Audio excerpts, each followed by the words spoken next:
دلوقتي احنا عند ماجستي، هيشرحوا لنا بالظبط عندهم ايه. اتفضلي. براند ماجستي احنا عندنا كل انواع العسل، تمام، وكل انواع كمان الزبدات اللي هي السبلايت سبليت، اللي هي يعني زي الزبده الكريمي، زي زبده الفول السوداني، زبده الكاجو. حلوه قوي. في برضو اللي هي زبده فول سوداني بالشوكولاته. تحفه. تمام. وده برضو عسل دايت. عندنا عسل انرجي. تمام. وكمان عندنا عسل مكسرات حلو جدا، مكسرات بيور، والعسل نقي جدا. حلو ما قوي. بنحطش اي حاجه غير فريش. تمام. وعندنا حاجات كمان للطاقه بقى وللدايت. أيوة. وكل حاجه يعني. كمان ده عسل اطفال.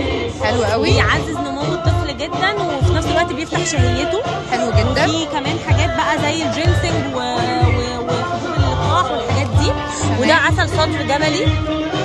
تمام. ده اللي هو الحضرمي. وفي كمان اللي هو الكشميري. تمام. في منه حجمين،